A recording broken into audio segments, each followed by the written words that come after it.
dia selalu mencari ridho suaminya, dan dia selalu mendorong suaminya untuk mentaati Allah Subhanahu wa taala.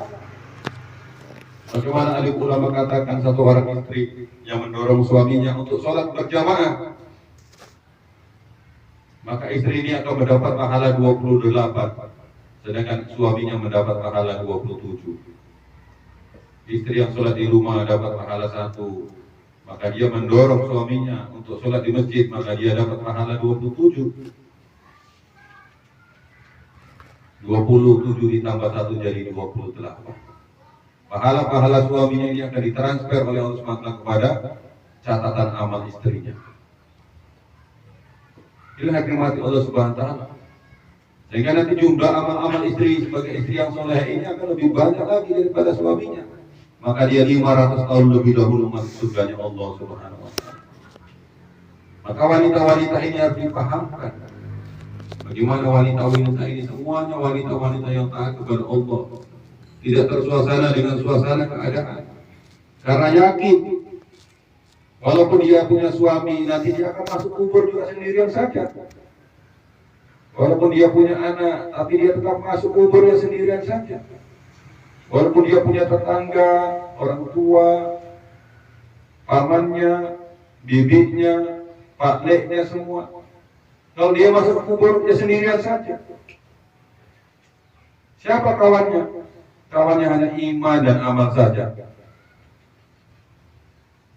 Maka orang-orang yang tidak mengamalkan agama, begitu dia bangun dari tidurnya di dalam kubur terbangun, maka dia seperti bangun dari mimpi.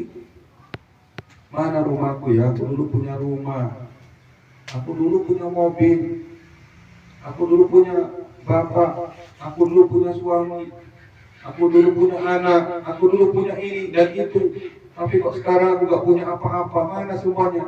Ternyata semuanya itu hanya mimpi saja. Tapi orang yang bangun di samping kanannya itu bertumpuk-tumpuk amalnya yang sangat banyak, luar biasa, maka dia tidak akan memikirkan itu. Karena amalnya itu telah dirombak oleh Allah menjadi asbab kebahagiaan yang dia lupa segala-galanya di dunia.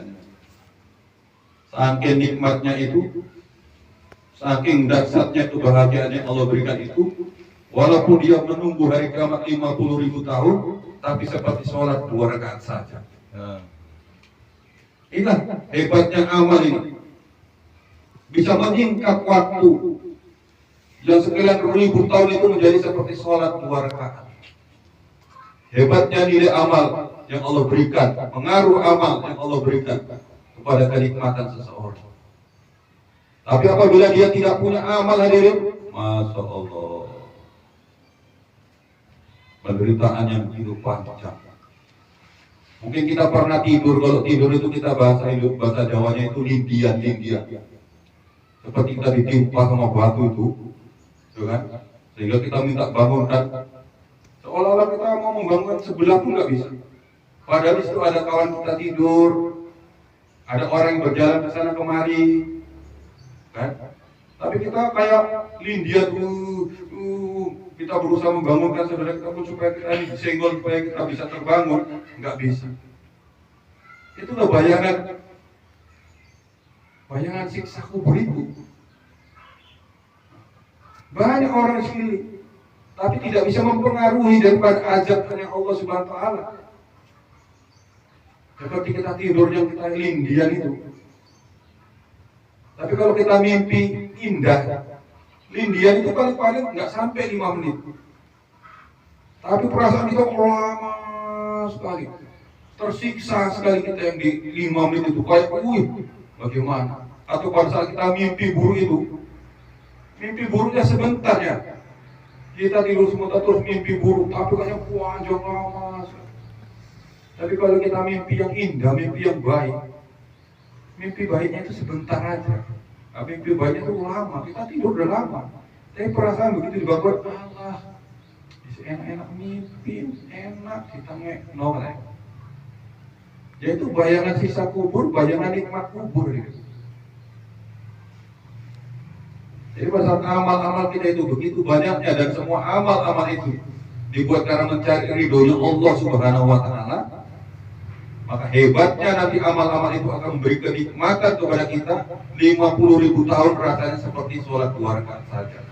50.000 tahun rasanya seperti tidurnya pengantin baru saja. Ini hanya digambarkan Nabi SAW. Maka hari inilah kita mau belajar meyakini ini. Kalau kita nggak yakin pun kita mau sana juga. Orang-orang yang nggak yakin itu sudah kembali juga. Dan orang-orang yang yakin ya sudah kembali juga. Mana Fir'aun yang tidak yakin dengan perintah Allah sudah mati. Nah, mana orang-orang soleh yang yakin dengan perintah Allah sudah meninggal juga. Hari ini pun kita seperti itu. Kalau kita tidak yakin dengan perintah-perintah Allah, ya kita akan mati juga. Kalau kita mati tidak membawa keyakinan yang benar kepada Allah. Tapi kalau kita yakin dengan perintah-perintah Allah, ya kita akan mati juga. Tapi kita mati membawa keyakinan yang benar kepada Allah. Maka Allah letakkan kemuliaan ini kepada ibu-ibu yang luar biasa. Ya namanya mau mendapat harta yang luar biasa pasti diuji lah. Satu orang istri diuji dengan sikap suaminya yang kurang enak. Satu orang istri diuji dengan kekurangan-kekurangan dalam kehidupannya. Satu orang istri mungkin diuji dengan tetangga-tetangganya. Satu orang istri mungkin diuji dengan saudara-saudaranya. Tapi karena dia yakin akan ada sesuatu yang luar biasa setelah kematiannya, maka dia tepiskan semua ujian itu. Mau diuji bagaimanapun hidupku ini hanya untuk mencari ridho Allah Subhanahu wa Ta'ala. Mau bagaimanapun keadaan suamiku, aku akan tetap mentaati Allah Subhanahu wa Ta'ala. Mau bagaimanapun keadaan saudaraku, aku tetap mentaati Allah Subhanahu wa Ta'ala. Mau bagaimanapun keadaan tetanggaku, aku akan tetap mentaati Allah Subhanahu wa Ta'ala. Pada saat satu orang bergerak karena hanya ingin mencari ridho Allah dan mentaati Allah, pasti dia akan menyenangkan semuanya. Dan dia akan sukses. Sebagaimana Asy'ah radhiyallahu anha, istrinya Fir'aun laknatullah alaihi. Walaupun dia hidup bersama Fir'aun yang mengaku dirinya Tuhan, yang dimurkai Allah Subhanahu wa Ta'ala, tapi karena dia yakin hidup ini hanya kuncinya mencari ridho Allah Subhanahu wa Ta'ala, maka dia tetap sukses walaupun hidup bersama Fir'aun. Inilah bayangan contoh yang Allah berikan. Kepada intinya kita hidup ini akan sendiri-sendiri. Sebetulnya kita suami ini hidup sendirian. Walaupun kita punya anak, punya istri, sebetulnya kita hidup sendirian. Kenapa gitu? Karena kita sedang memperjuangkan kubur kita itu sendirian. Kesuksesan nanti kita di kubur itu. Makanya kita sekarang berjuang. Bagaimana istri kita ini menjadi istri yang soleh. Anak kita ini menjadi anak yang soleh dan soleha. Inilah hajatnya suami. Kalau suami tidak memperjuangkan kesolehan istrinya dan tidak memperjuangkan kesolehan anak-anaknya, maka nanti di kubur dia akan mendapat azab yang luar biasa. Karena dosa-dosa anaknya ini akan mengalir kepada suaminya, mengalir kepada orang tuanya. Tapi kalau kita berjuang membantu istri kita, istri yang soleha, anak yang soleha, maka kita akan bahagia di akhirat. Kita tinggalkan dia mobil, kita tinggalkan dia harta yang hebat, kita tinggalkan dia rumah, kita tinggalkan dia uang yang banyak. Maka hakikatnya kita tidak meninggalkan semua itu. Karena istri yang soleha dan anak yang soleh-soleh ini akan terus mengirim harta kita ke akhirat. Tidak dibuatnya untuk bermaksiat, tapi dibuatnya untuk ketaatan kepada Allah, memperjuangkan agama Allah. Maka kita akan bahagia di akhirat. Kita tanggung jawab, mengepek dengan sungguh-sungguh, merayu dengan sungguh-sungguh. Bagaimana istri-istri dan anak-anaknya ini bisa menjadi istri dan anak-anak yang taat kepada Allah Subhanahu wa Ta'ala, sehingga nanti bisa tidur tenang di akhiratnya Allah Subhanahu wa Ta'ala. Sampai kapan? Sampai dia mati duluan atau kita mati belakangan. Sampai kita mati belakangan atau dia mati duluan. Nah, begitu. Karena dicontohkan oleh Allah Subhanahu wa Ta'ala dalam kisah Nabi Nuh alaihissalam. Bagaimana Nabi Nuh itu telah berjuang, memperjuangkan iman bagi anaknya sampai akhir hayatnya. Begitu terjadi banjir bandang, maka Nabi Nuh katakan, wahai anakku, naiklah ke kapal ini, niscaya engkau akan selamat.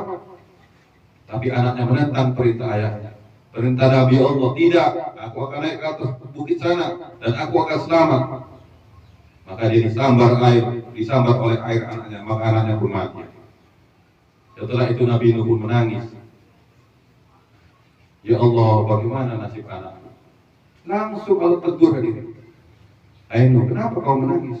Bagaimana nasib anakku ya Allah? Ketahuilah sesungguhnya dia itu bukan anakmu.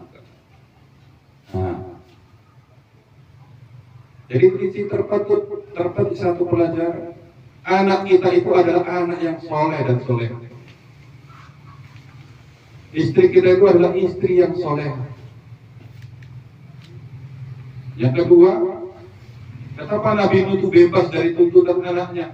Karena Nabi Nuh buat dakwah kepada istri dan anaknya sampai akhir hayat mereka. Maka kita pun harus begitu.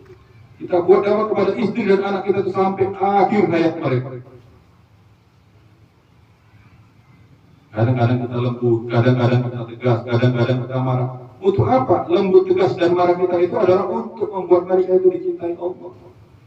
Karena pukulan seorang ayah kepada anaknya, pukulan seorang suami kepada istrinya itu seperti air menyiram kebun.